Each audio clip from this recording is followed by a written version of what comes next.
So now, to be honest, this market doesn't stand still for 5 minutes. Regulations are changing, trends shift, new products land every week, and sometimes it feels like you blink and miss something. As a major distributor in the UK market, we at Aquavape believe we have a responsibility to ensure our customers are fully prepared for the changes and challenges we're all facing. Today isn't about sitting through slides and nodding politely. I'm sure we've all done that enough over the years. This is about getting insight into where the market's going, and so that we can stay ahead of the curve together. Because whether you're in wholesale, retail, or distribution, we're all dealing with the same pressures. How do we grow? How do we stay compliant? And how do we keep customers coming back in an increasingly crowded market? So we believe the answer is partnership. So the kind we actively work together to build something stronger, smarter, and more profitable for everyone. We want this to be a two-way conversation today, so if something sparks an idea, a question, or even disagreement, that's good. That's exactly what today is for. So our objective is simple. Well, my first objective today was not to get beans or anything spilled down my white shirt. That was achieved. But our main objective is simple: to help you understand upcoming developments and ensure you're fully equipped to remain compliant, competitive, and protected. And we've got a brilliant lineup to help us do exactly that.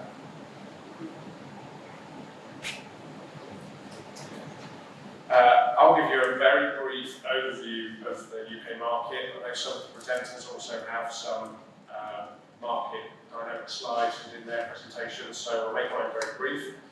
We'll then hear from the UK DIA, the Office for Product and Safety Standards, and experts from Langley Customs and Arcus Compliance, which will give us crucial insights into regulation and what's coming next. We also have perspectives from leading international brands, including Gifts and Fumi, alongside insights from Lunar Intelligence to help ground everything in real data and consumer behaviour.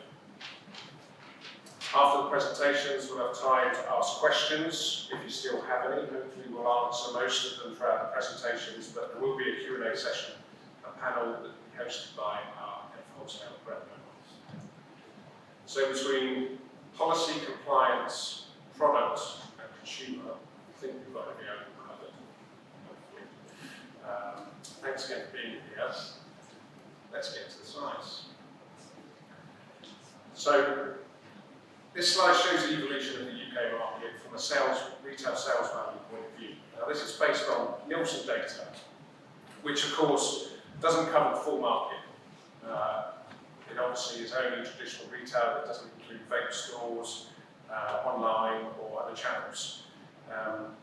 But we think that the value is probably around 3 times higher. That's roughly our estimate.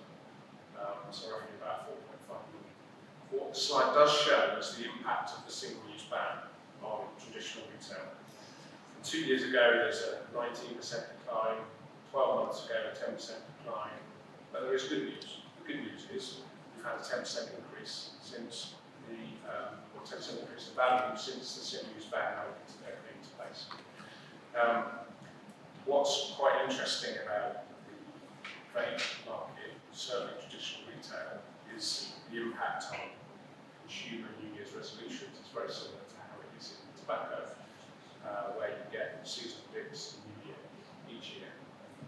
This is a bigger dip than tobacco, and you also see a similar dip within nicotine pouches based on the data that we've seen so far.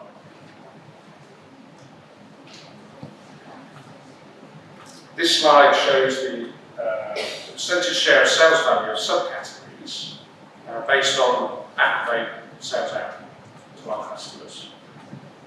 Our sales are influenced by countermands and MPD pipe fill. However, this shows how single pod devices quickly took over from disposables as the largest selling subcategory. But over the last 12 months, we've seen a consistent rise in big puff devices. And the sales of those two categories combined accounted for around 86% of our sales in February. So it just demonstrates really how the market is evolving, how it's consistently changing, and we're facing more change coming. Okay, next slide. This is really demonstrating how consumers are shopping those two larger subcategories, single pod and big puff. So on this slide, we've combined the sales volume from the latest 4-week period within Nielsen and looked at the percentage split between single pod kits and pods and then big puff kits and refills. And what this really shows is how in single pod, a large percentage of consumers are still using this as a single use. Likely driven by casual users who don't want to buy a big device and chuck it in the drawer until the next use, and just buying one for the use perhaps at the weekend.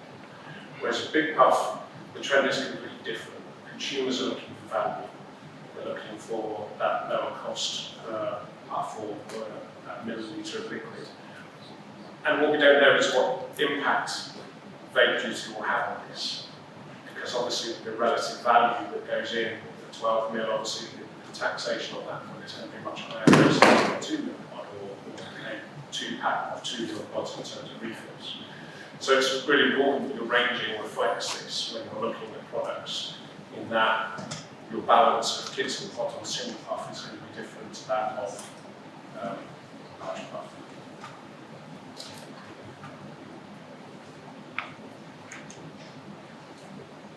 So the next one really shows the movers and shakers. So when I talk about movers and shakers, I'm talking about the brands that are in the market. And this again is based on Nielsen data and looking at the top 5 brands based on sales value in the last 4-week period. Now for a long time, SKE was the biggest brand, even 12 months ago. And for most of you, SKE down the line still may be one of your single selling biggest SKUs. However, as you can see, since the single-use ban, Angelo from Gift will be very happy to see this slide. That Lost Mary has been the big winner, but BO600 and BO6000 leading the way. IVG has stayed relatively static in terms of its value because it's adapted its range and brought in IVG Pro 12, which has performed particularly well in the market. The challenger brand at the moment is Hayati, which is growing particularly well within single and independent stores, and that's driven by ProMax Plus, which is probably 80% of Hayati sales within the Nielsen retail market. And the final slide that I've got, I did say this would be very brief because other presenters having stuff, but the final slide really is just identifying opportunity. And I won't go into it too much because we've got Jamie from Fumi here just to tell you a little bit more about the nicotine market. But this segment has seen tremendous growth over the last 2 years, around 95%. And whilst its relative size versus vape is still quite small, it's growing very, very fast. And there are lots of noise and lots of challenger brands out there. Obviously, Velo is by far the biggest in the market because they were in here first, but there is big opportunity in this, and so it's one to keep an eye on, I would say, and make sure that you are ranging appropriately in order to capture that opportunity. Okay, so that's all from me for now. I'll be back later to do the close and say thank you. So I'm now going to hand over to John Dunn, the Director General of the UK